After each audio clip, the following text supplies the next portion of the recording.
And the third criteria says that if you scalar multiply positive, negative numbers, then it would still be in a subspace.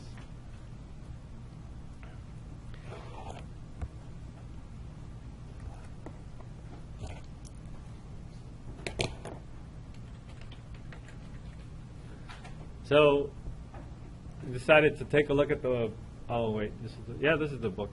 Well, these are examples in the book. So what I wanted to do is I want to take a look at an example of a matrix and then try to examine what the subspace, what the column space and null space might be. So let's take a look at this matrix. So I'm just going to, this is randomly selected.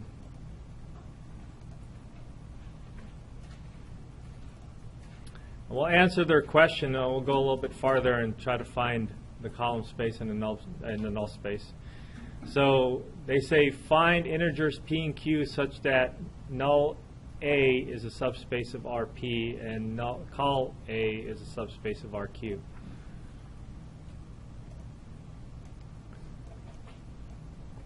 So they basically want to know where the column space and the subspace live. So I forgot the variables already, but the null space, so null A is going to be a subspace. This is a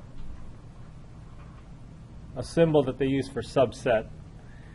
And it's like the greater than or equal to sign, which means that it could be equal to. That's what the equal sign, but this is a general symbol for subspace or subset of R. What is it, P, and we want to know what P is equal to. Why don't I just put a placeholder here, and then we'll fill that in. Yeah? R4? Well, I don't know yet. That's what we're asked to find. Oh, okay. Oh. And then column A is going to be a subspace of something. So the things that we're looking for is really finding the dimension of the vector space that these subspaces live in. And we don't know if, they're generally, well, they're not necessarily going to be equal to each other, subspace and column space. And then it really refers to the number of rows and columns that you have in your matrix. Yeah? It's not an HTML version of the book. Wow. Yeah. Send me the link. It's you click on course tools. Oh, you do some. And then just HTML ebook. Okay. Am I there? I don't think I'm there, so I should have been. I should have been logged on already. All right, I'll mess with that later. Thank you. For those people that don't want to use CDF. Okay, where were we? We were here. So we're trying to figure this out. So the idea is that the column space, you have to look at the columns, right? And the column vectors, so I think they call this, in our textbook, they call this A1 to be the first column, 3, -9, 9. And so you can see that this is a vector in R what? R3, right? It has 3 components. So that would be the column space must live in R3.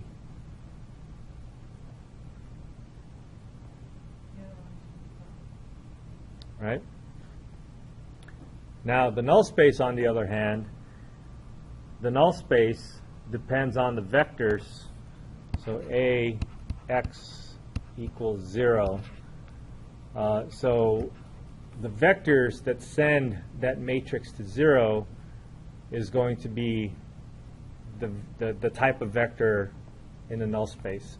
So if we write this thing, let's write the whole thing.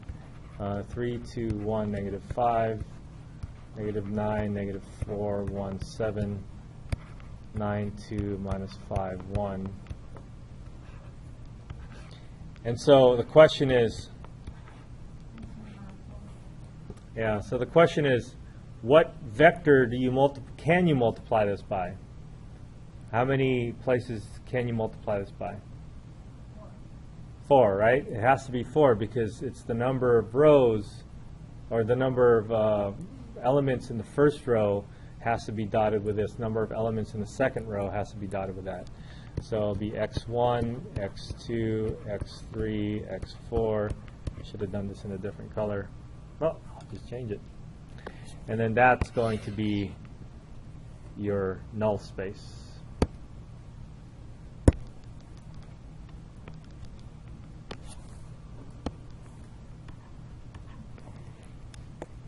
Well, that's not your null space. That's where your null space lives. Your null space is going to be in R4.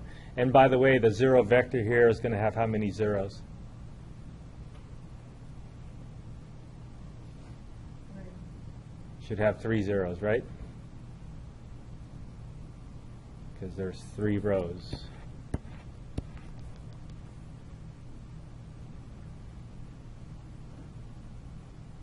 So, in general, A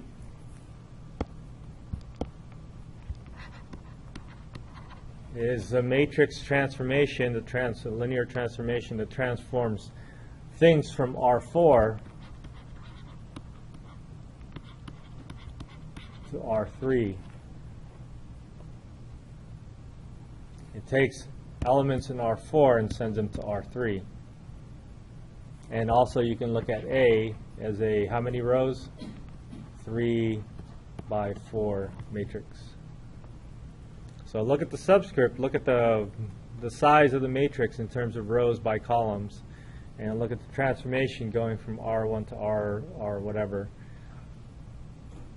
And then look at the vector spaces where the column and the null space live in. Okay, they all correspond to each other. All right? So now let's take this exercise a little bit further to get us looking into the next section. And let's actually find column A and null A.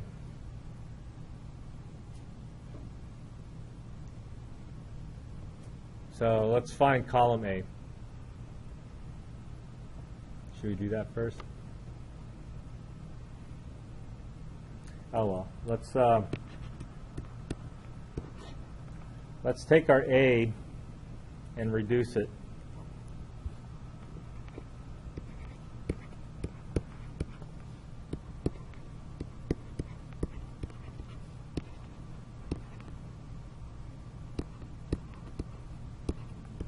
Is this easy?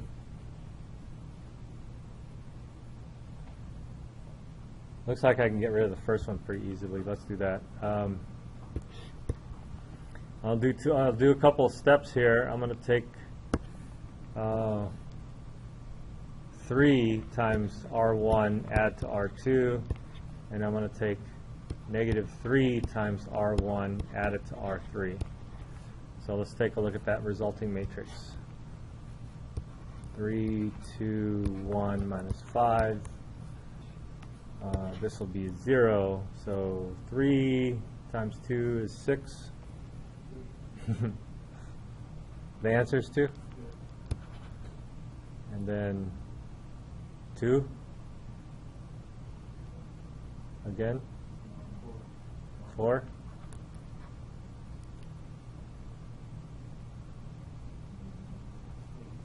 -8. -8. Okay. And then -3 times the first added to the second. So -3 times the first added to the second. -4. And -8. And 16. Okay. You can get rid of that whole third row. 0. Okay. So we can do that by multiplying the second row by +2. and add it to the third row. So 3, 2, 1, negative 5, 0, 2, 4, negative 8, and 0, 0, 0, 0. All right. We can continue to reduce row echelon form, but right now it's in a form that's good enough for us to get some information about. So if we were looking for the null space, like I want the solutions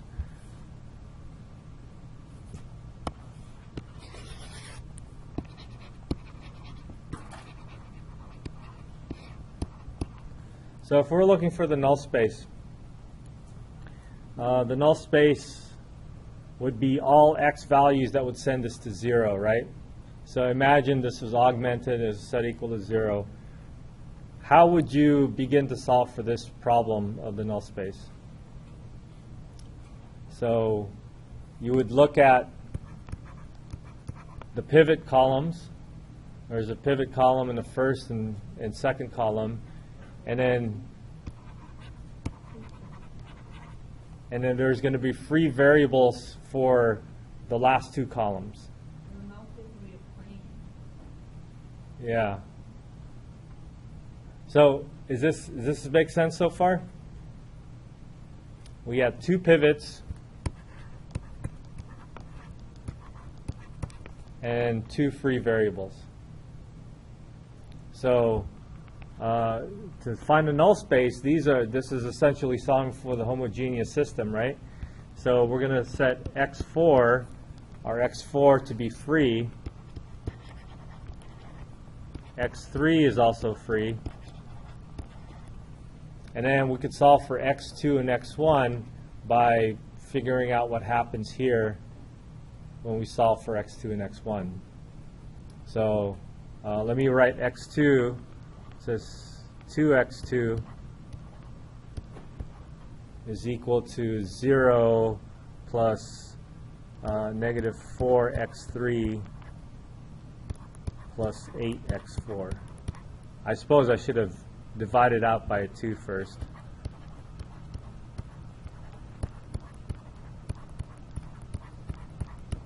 So I took this second row over here and then solved for x2. And then now I have 3 x1 plus 2x, actually, let's bring everything to the other side already.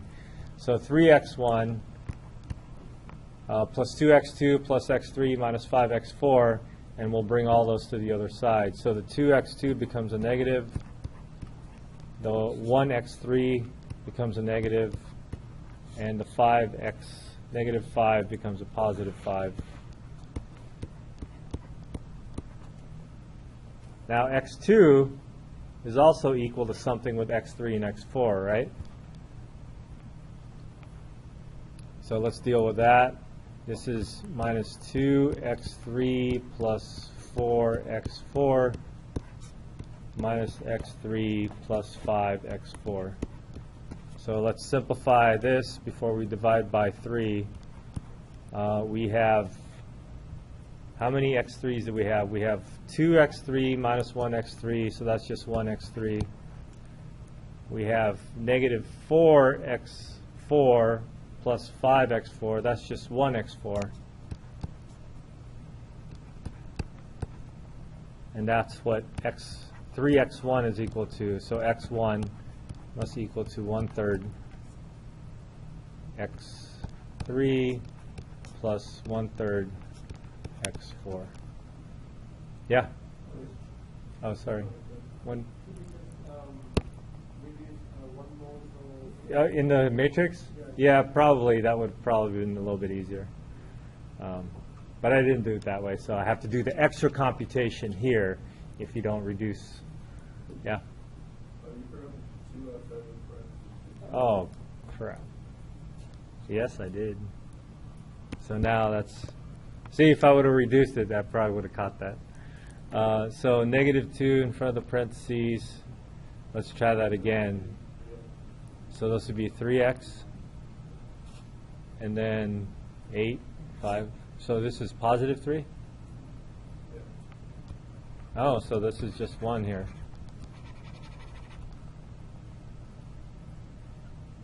Yeah, reducing the matrix all the way would have given us an easier translation of this. All right, let me box this up so that I can put it all together. So we got a couple of free variables. So our solution for the null space is going to be all the x values such that so x1 is going to be x3. I can write it like, let me write it a couple of ways because I usually jump to the final answer, but let me write it where I put x1 on top first. It's x3 plus x4, and then I put x2, that's negative 2x3 plus 4x4, and then I have x3 and x4, they're just free variables. And I think if you write it like that, it's easier to see how you can separate it. So I'm going to gather all the parts of the components that has an x3 in it. So the coefficient of x3 is 1. The coefficient of x3 is negative 2 for x2. So the third component, the coefficient of x3 is 1. And there's no x3 in the last component, so the coefficient of x3 must have been 0.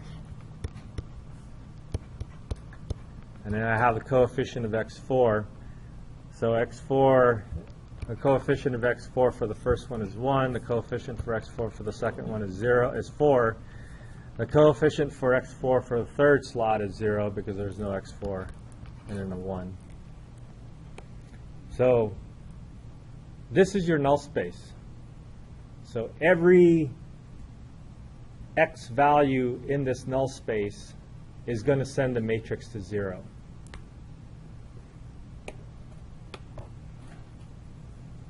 So if you pick random numbers for x3 and x4 and then add it up like this, it's going to send the matrix to 0.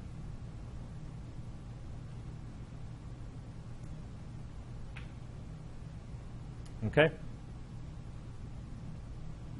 Does this idea make sense?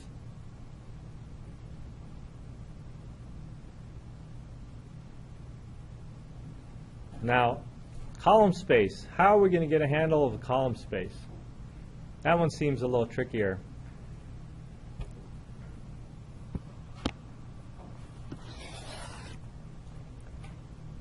It's getting to be a long page here.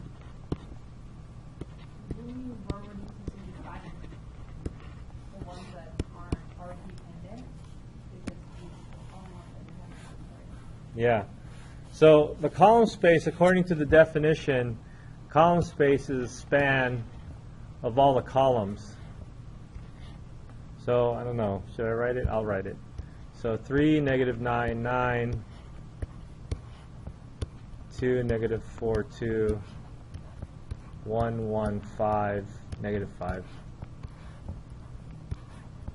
minus 5, 7, 1. So it's going to be the span of these 4 vectors. Now, because this is a 3-dimensional vector, it lives in R3, right? Having 4 vectors is going to necessarily make them all linearly dependent. Okay. So I could probably throw away one of these vectors. And if that's the case, then I would span all of R3. But it's also possible that maybe we only have 2 vectors that are linearly independent, and then the other 2 vectors might make it dependent. So that's also possible. So what we could do is we could take a look at it column by column. We know that if we have one column, then that's linearly independent from itself, right? So let's keep that first column. Let's take a look at the second column. Are these two linearly independent?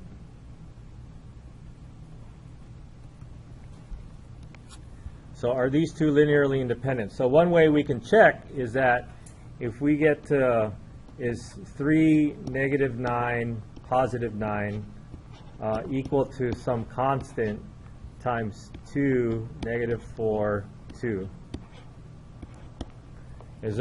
Can we find an alpha such that this would work? So I think the way I can get to from 3 to 2 is multiply this by 2/3. If I multiply -9 by 2/3, do I get -4? You get -6. So you can say for this case, no such alpha. So we can say that the first two columns, I'm going to call them A1 and A2. So A1 and A2 are linearly independent.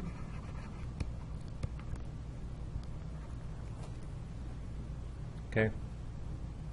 So now the question is A3 linearly independent when we add it on to this one?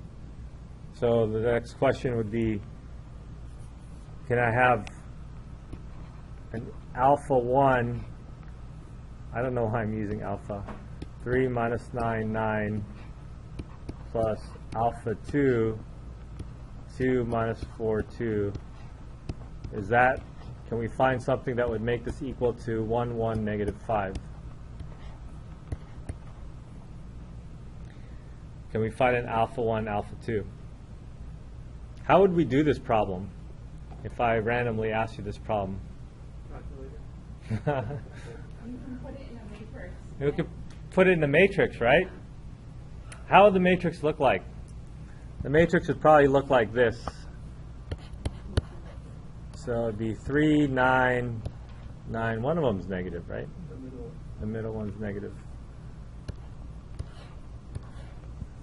Oops, let's not put that matrix first. 2 - 4, 2, and 1, 1, -5. We could put it in an augmented matrix like this and see if we can find a solution. You know, we did this work already, right? We did this work already minus the last column, right? So I feel like doing Kahn's idea now where we absolutely reduce this, because I think that would make things easier. Oh, we'll just keep it like that. So if we just consider the first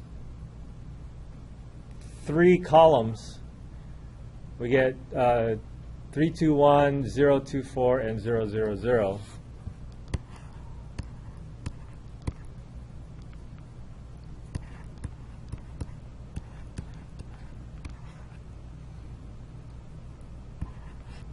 So what can we say about this? Are they linearly independent?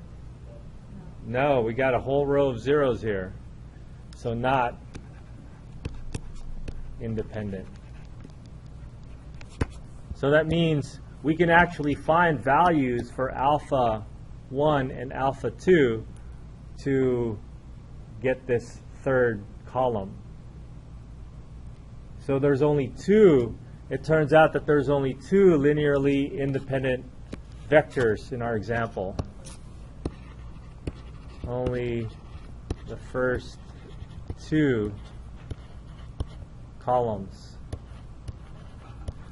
are linearly independent. Okay.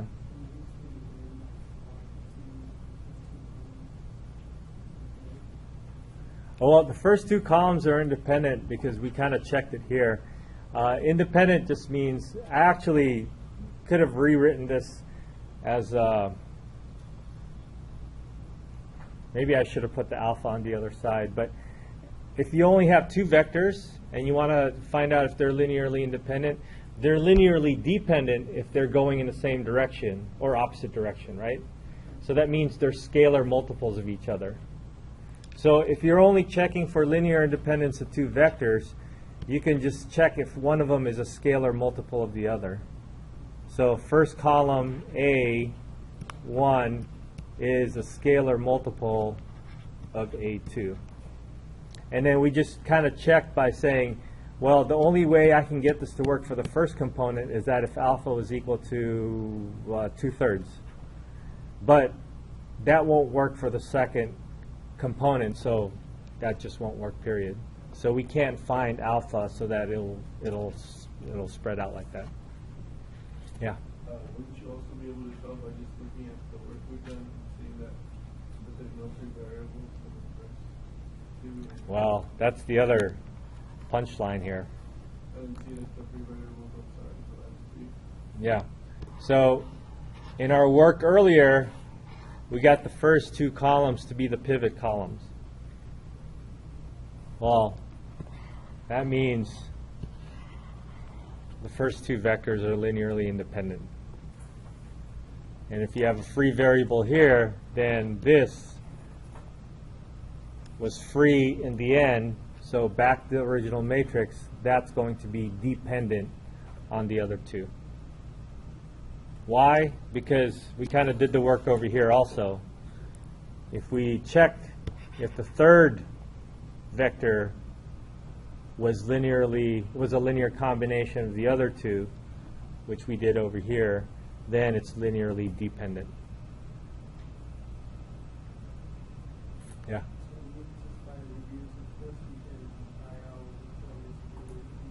Yeah.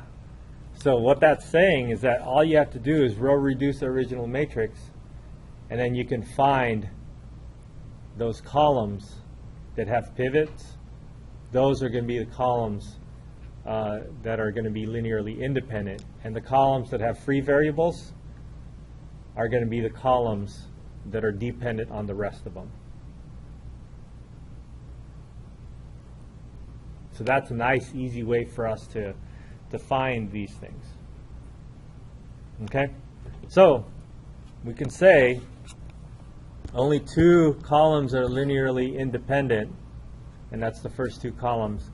So the column space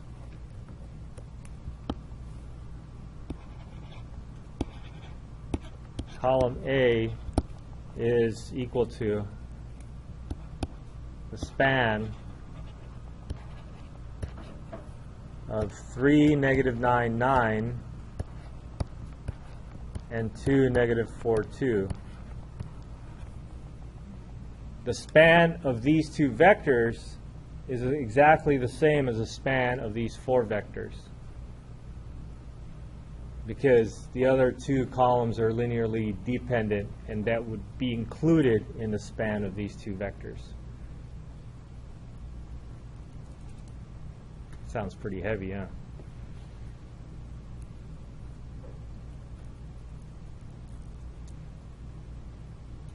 Okay.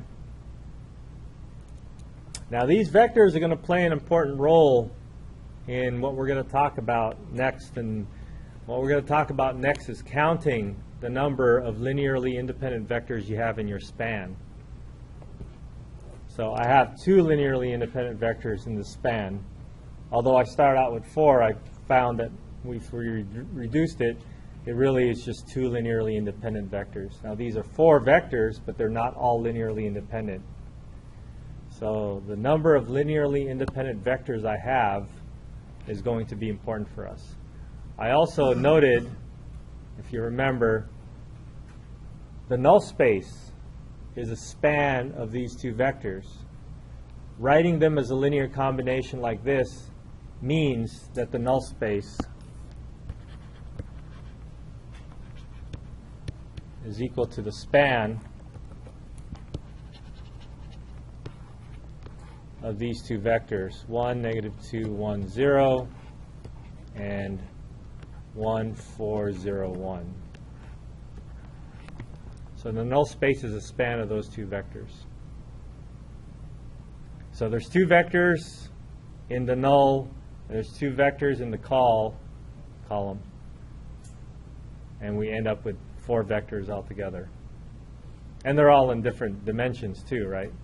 The null space is in R4, the column space is in R3.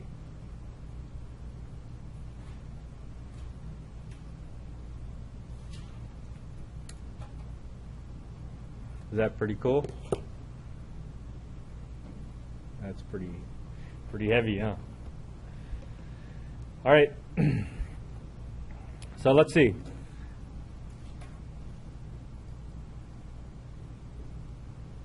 Are there any other interesting problems here? Basis. So, did we talk about basis vectors yet?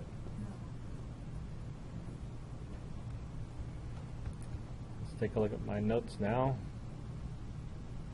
Notes. Hello.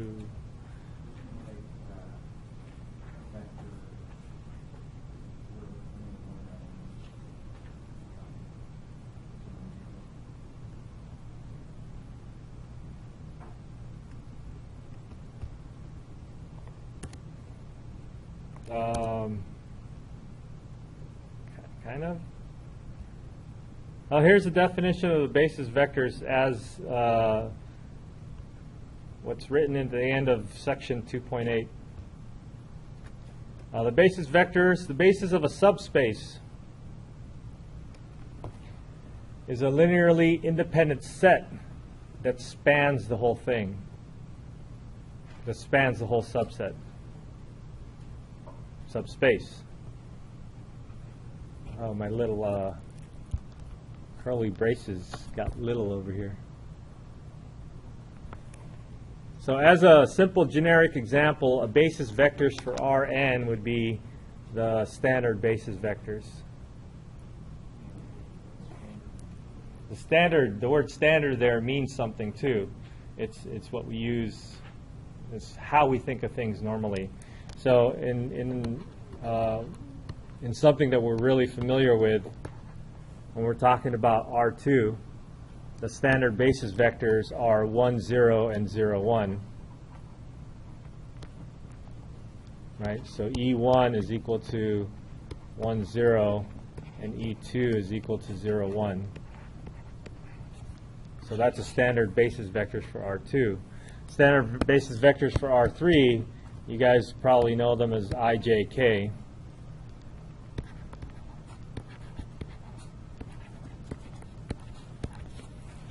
The I, J, K vectors form a basis for R3, which means we can write anything as a linear combination of these basis vectors. So let's take a look at R3 for a moment. And give me a point in R3, a vector in R3.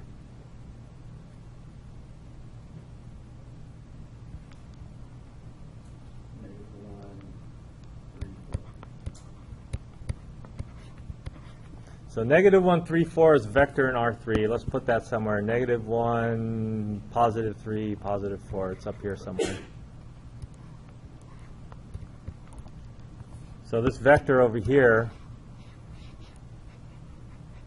is a vector in R3. What the basis vectors do is allows you to write the basis vectors. We can write I, J, K.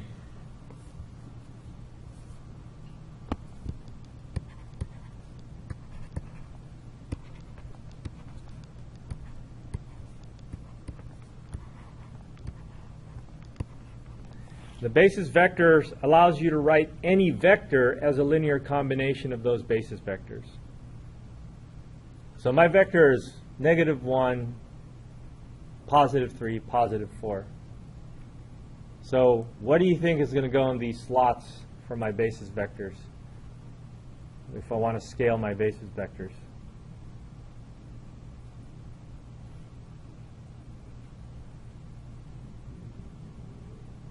Do you understand the question?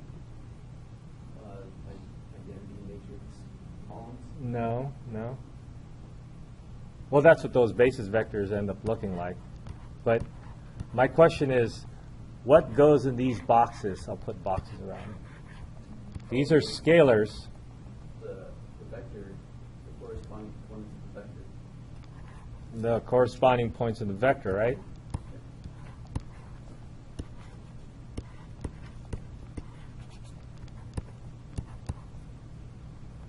So, -1, +3, +4. So if I put -1, +3, +4, I'm going to get this vector. That seems really, really obvious, right? It's like a Jeopardy, it's one of those Jeopardy categories where the answer is in the clue. I've been watching a lot of Jeopardy. So the answer is in the clue, and they say, you know, it seems like an obvious answer. No, I don't think I'm that smart. I don't do trivia so well.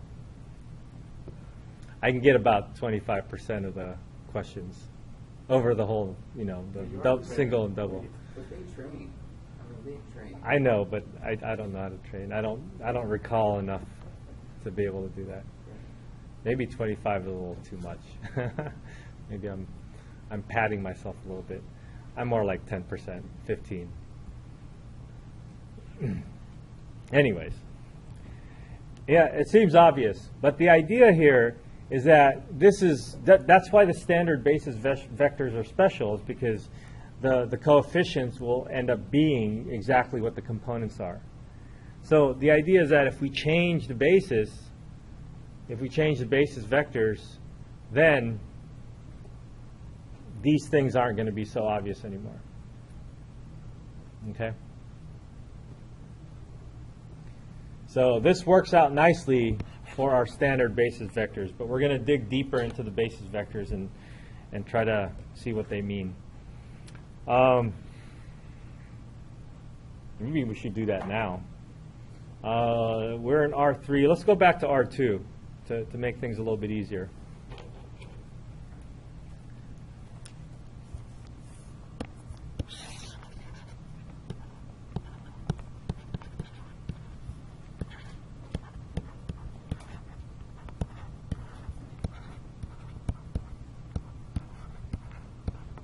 So in R2, we have our standard basis vectors. And the idea is that the span of these basis vectors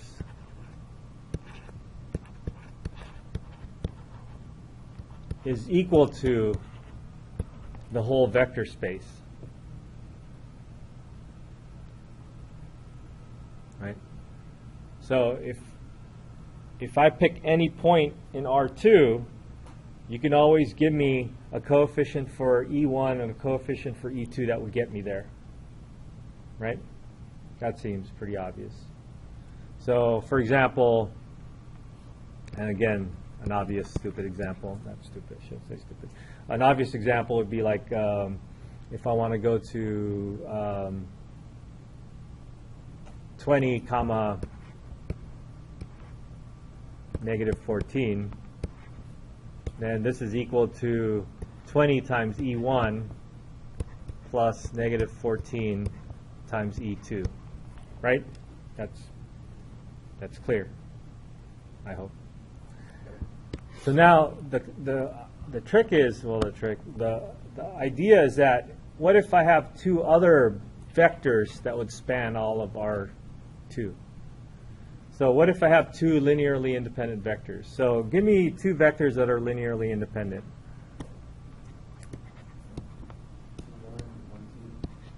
2, 1.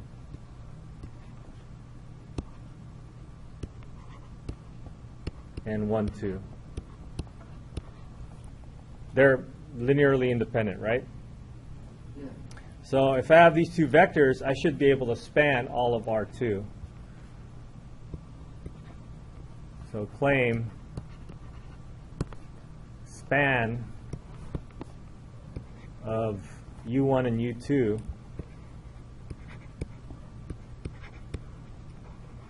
is going to equal all of R2. All right? If that's true, I can pick any point in R2, any vector in R2, like 20, negative 14.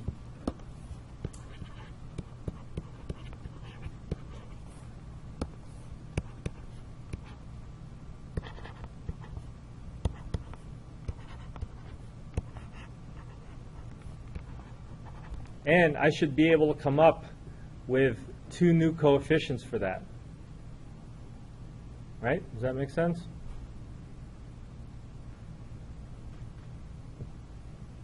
Now, we should be able to solve for this, right? So what we're saying is that, how would we solve for this? What we're saying is that x1 times u1, which is 2, 1, plus x2, those are the two numbers that we can look for, x1 and x2, times 1, 2, that's u2, should equal to 20, negative 14. And you could do your row reducing here to solve for this.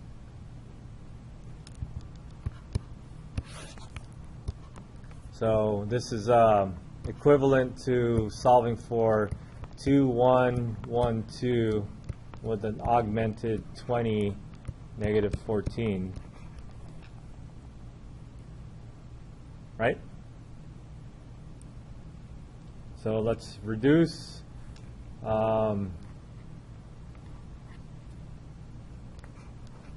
So negative 2, or so I have to multiply by 1/2.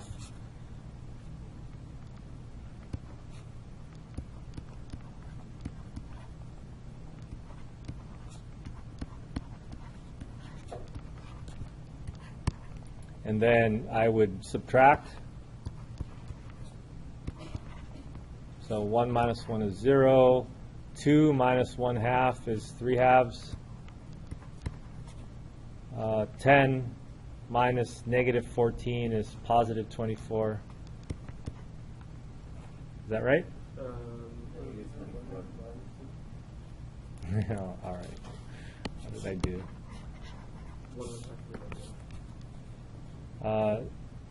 So I multiply this by negative 1, add it. So multiply this by negative 1, positive 3/2. Multiply this by negative 1, so negative, negative. Thank you. And I suppose we should take Khan's advice again and row reduce completely. So 0, I would multiply the second row by 2/3. 24 times 2/3. 3's would cancel. 8 times 2 is 16. 16? Negative 16. Right? Now, just fractions. I mean, if I did it right. 2/3, negative 2/3 times negative 24. Not negative, positive 2/3. So 2/3 times R3. Oh, we just threw one. Okay.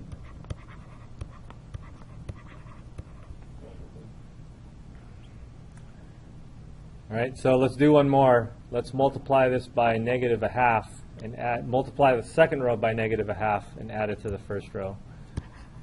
So this would be 0. Multiply this by negative 1/2. Add it. Multiply this by negative 8. So 18. 18. Right? So multiply the third row by negative 1/2. Add it to the first row. Okay, so those are your that's your answer. You got x1 is equal to 18, x2 is equal to 16, negative 16. Right?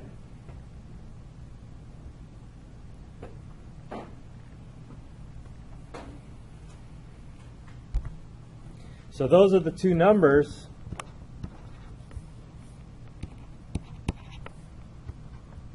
that would be associated with this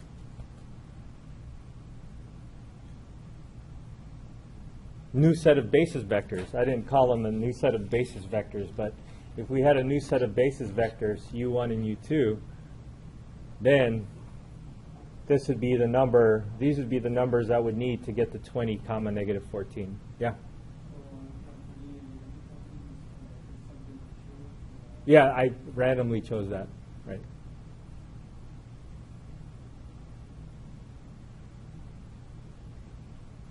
Let's get a visual on this.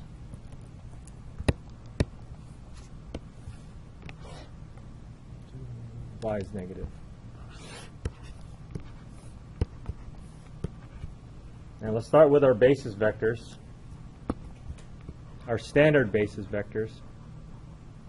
The basis vectors are just the vectors we happen to use.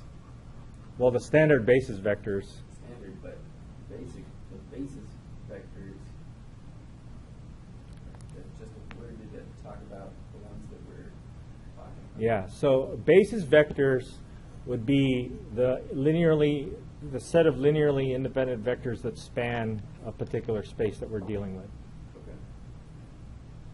So the standard basis vectors, E1 and E2, can span everything in R2. So I randomly chose this point, 20, negative 14. And what I could do is that if I, according to this, if I multiply E1 by 20, I would stretch E1 to 20. And if I multiply E2 by negative 14, I would stretch E2 by negative 14. And if I add them together,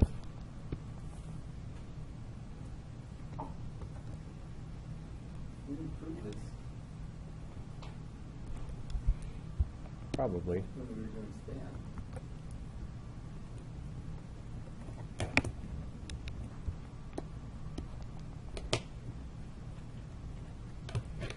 So if I add them together, I will get to that point. Yeah, so this is a span. It's all related. But the basis vectors, the idea behind the basis vectors is that they're linearly independent.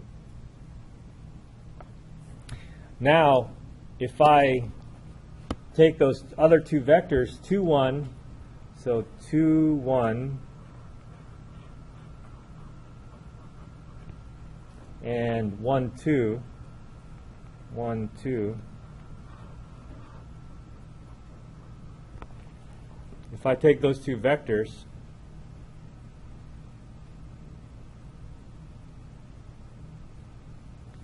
I would need to multiply U1 by positive 18. So I would take my U1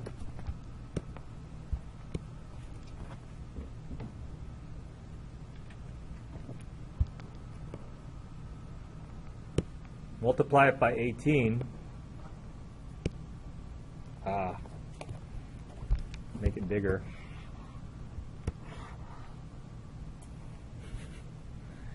And then I take my U2. All right, let me start over. I'm just going to waste time now.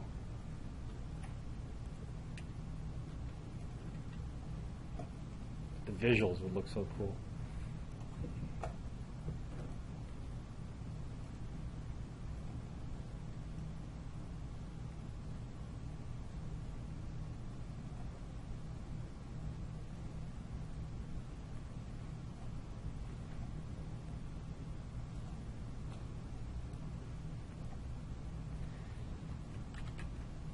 All right, let's try it again. So U1 gets stretched out to 18 units.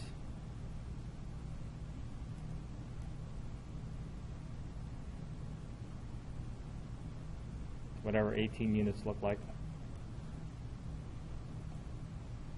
And then you take U2 and stretch it out by 16, but make it go backwards. right? In the opposite direction. So you're going in the opposite direction.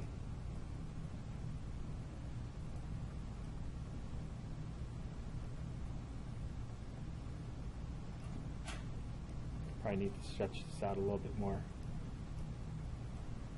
And stretch this out a little bit more.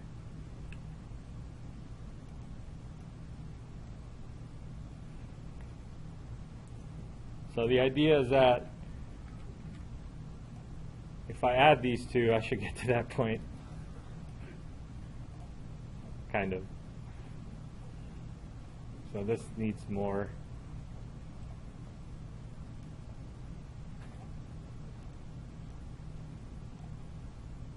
And this needs more slant.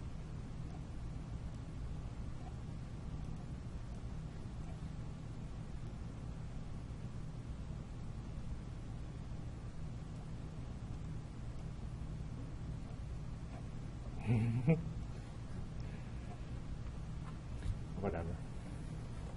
So, in your interactive textbook, you have these animations that you can try to play with. They have these somewhere. So, anyways, that's the visual. And then now, if you make it official, I think they call it, what do they call it?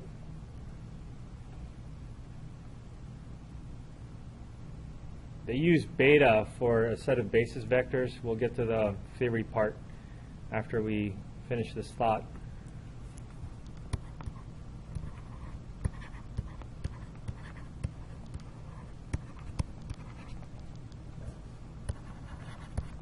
Beta about some That's just the name. It's just a set of vectors. So beta is a set of vectors. But if we're calling this a set of basis vectors,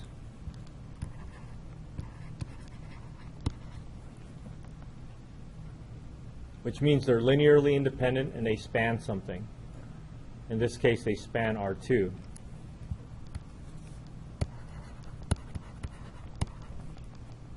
Right? beta is a span. Beta is a set of vectors. And in particular, they call it beta because it's a set of basis vectors. Okay. And remember that basis vectors are linearly independent and stuff, and they span something. So if beta is a set of basis vectors for R2, then we can write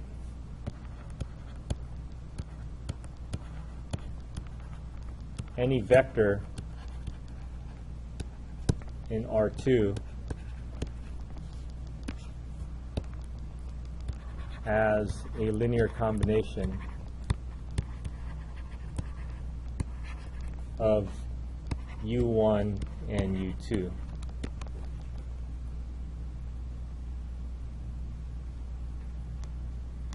In fact, if we can write 20, negative 14 as, what is it, 18 times U1 minus 16 times U2, right? Then we can say that 20, negative 14 is actually equal to 18, comma, negative 16 in the basis vectors. Whoa. In the other set of basis vectors.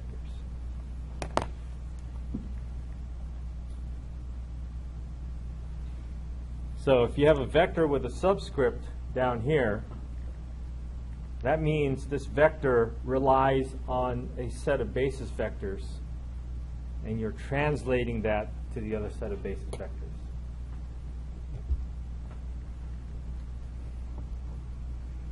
Okay?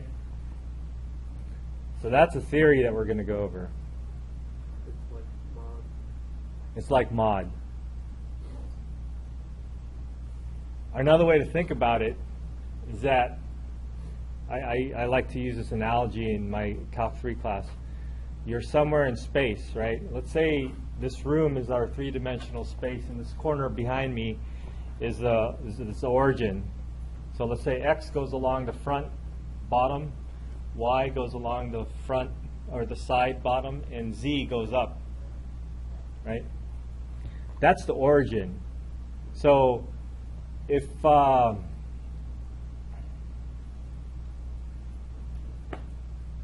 looking at the projector, that projector has a specific X, Y, and Z component to get there, right?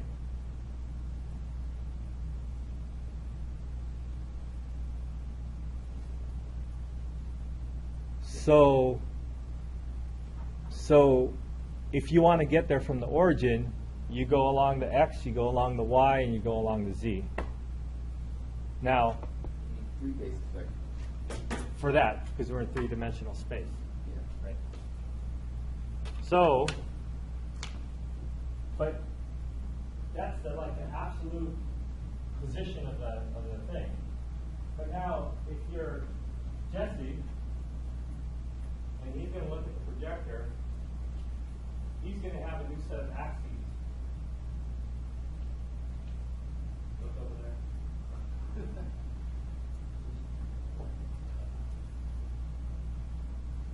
So he can have a new set of axes where he has X, Y, and Z, right?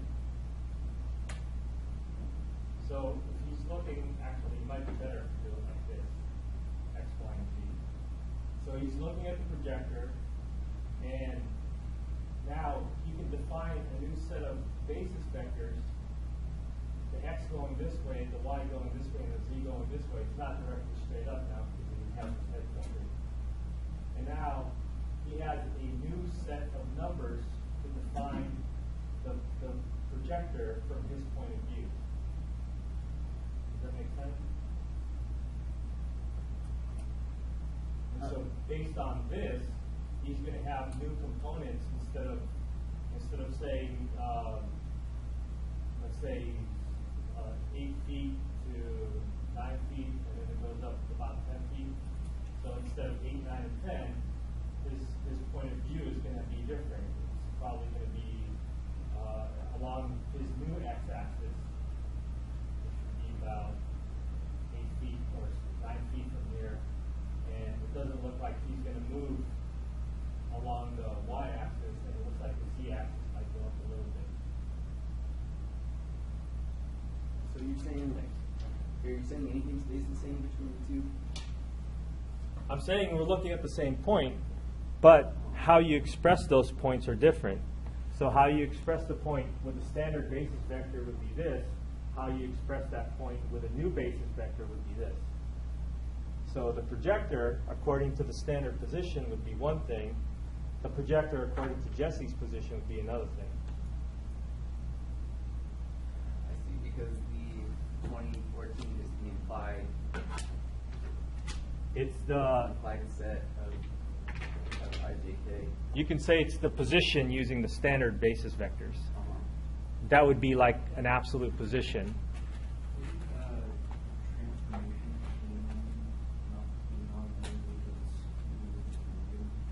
Well, it would. You could think about his position versus the origin as just a straight vector. So, yeah, it would be.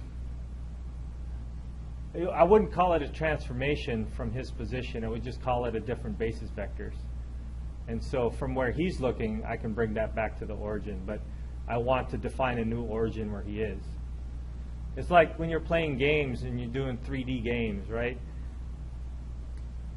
The player's point of view, you have to account for things from the player's point of view. Like, there's an absolute origin, but from your point of view in your 3D game, you want to shoot at a target.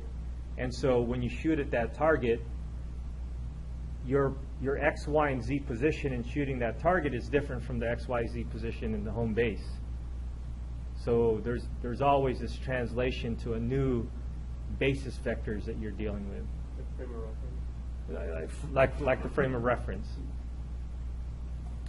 And the ideal situation is that if that frame of reference, the way I made the frame of reference over there was they're all perpendicular to each other. The best way to set up a new frame of reference that's not at the origin, that's not the standard basis vectors, is that to come up with a new set of basis vectors that are perpendicular to each other.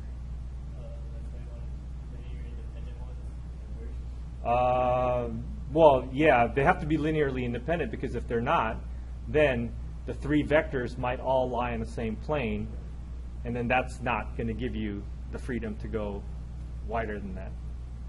Yeah? So those are the 20, negative 14, The 20, negative 14, you can think about the 20, negative 14 as the absolute position of this thing. I know that basis vector 18 and negative 16 depends on where you are. On the different bases that you have set, yeah. So that's what will change from the 20, negative 14 will never change. It should always be 20, negative 14, because that's based on the standard basis vectors. We don't subscript the set if it contains the same basis vector. Correct, yeah. You don't even have a symbol for it? No, I think if you just leave it like that, then you just assume it's in standard basis. Shouldn't though. We should. It's like we got 0, we don't just write nothing. We just leave the space blank. That's my answer. All right. All right, so let's see if we can get to the theory and then see how all this applies to, see how all the theory applies to what we're talking about. So we talked about the basis vectors. We're going to talk about dimension and rank now. We actually did an example with a matrix.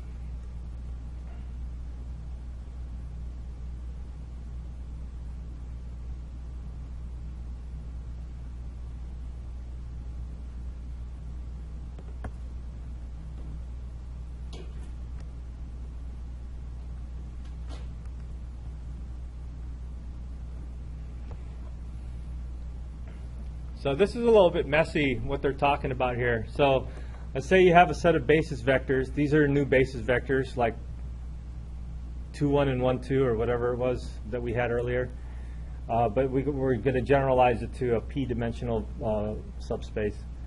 So if you can write any vector as 2 different vectors, then it should all, what they're saying here is that, how should we say it?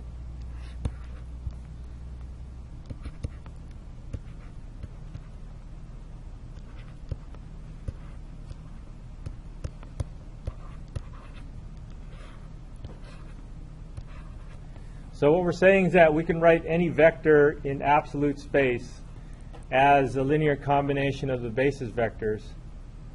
And what they're saying is that if you have 2 representations for them, that they're essentially going to be the same. So what they're saying here is that the representations are unique.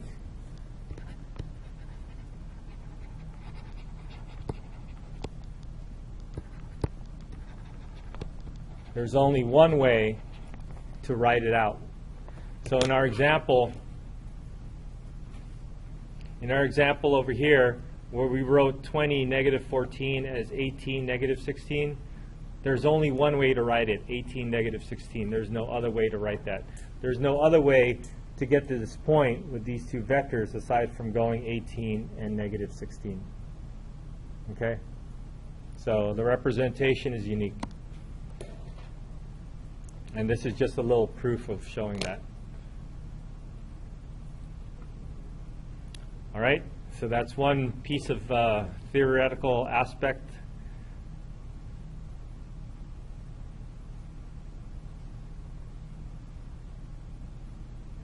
And this is what we were just talking about. So they say that this is called a new coordinate system, or a new coordinates relative to the basis beta.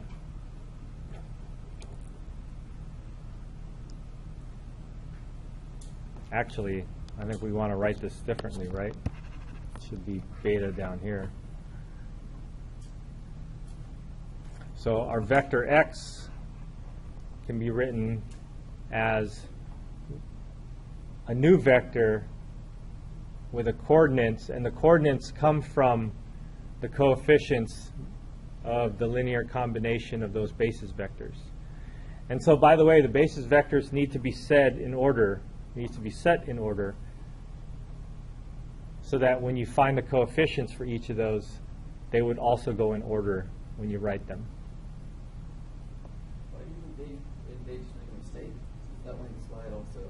Yeah, I copied it directly from the slide. And I think the coordinates is where we want to write the beta. So they could have made a mistake. All right, so we did this using our simple example in R2, but you can generalize this to any dimension or however many vectors you have in your basis. Speaking of dimension,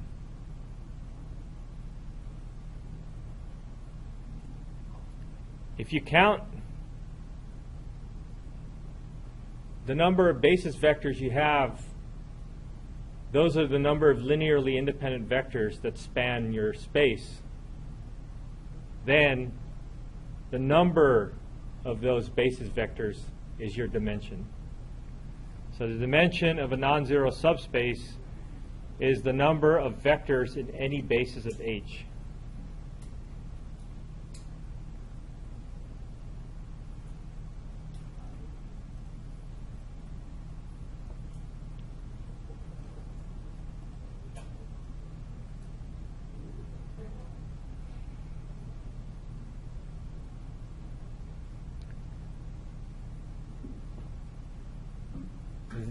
Does this definition make sense?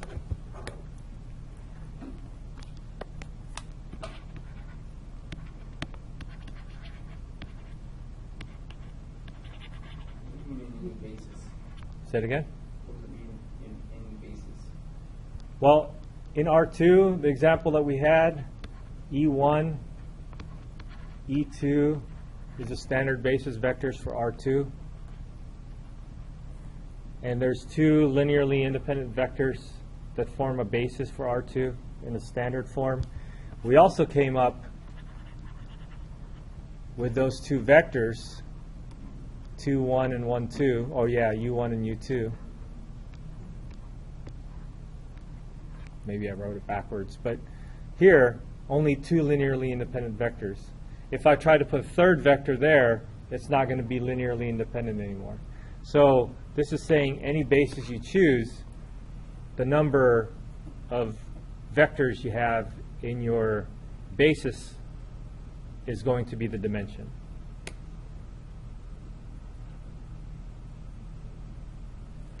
So we talked about column space in the beginning. The dimension of a column space is called the rank.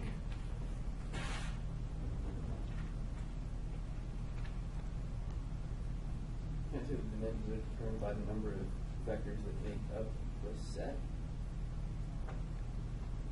Say it again. The dimensions are determined by the number of vectors that make up the set of basis vectors. Yes, as long as you say basis vectors. The dimension of the null space also has a name that they don't seem to be using here. So let's add it on. Definition,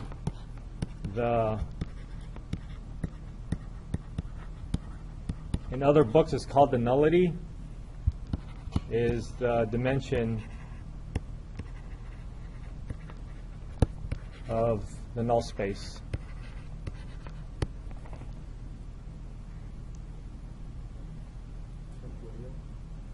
What? The nullity, yeah. Well, that's what they call it in some books. All right, so our theorem says that the rank of A, the dimension of the column space, and the dimension of the null space has to equal to the number of columns. Remember in our first example, we had we had a column space had 2 vectors, our null space had 2 vectors, and we had 4 columns. Yeah, Right, pivot and free. Yeah. Okay? And so I want to squeeze this last theorem in. Remember the invertible matrix theorem back in section 2.3? that went from A through L. So there's more to that. This is the last 1/3 of the invertible matrix theorem, or invertible theorem. And this wasn't introduced because we haven't talked about the dimensions of the column space and null space, but now we can talk about it. If you have an n by n matrix, a square matrix, then the following statements are equivalent. The column space is all of Rn. The dimension of column is n. The rank, which is the dimension of the column space. I don't know why they're doing O and P are exactly the same thing. More importantly, if your column vectors are linearly independent, then the null space is 0. It's just a 0 vector, right? It's the trivial solution is the only solution you get. If your matrix is invertible, then the only vector that would get sent to 0 is a 0 vector. Because there's someone for vector not.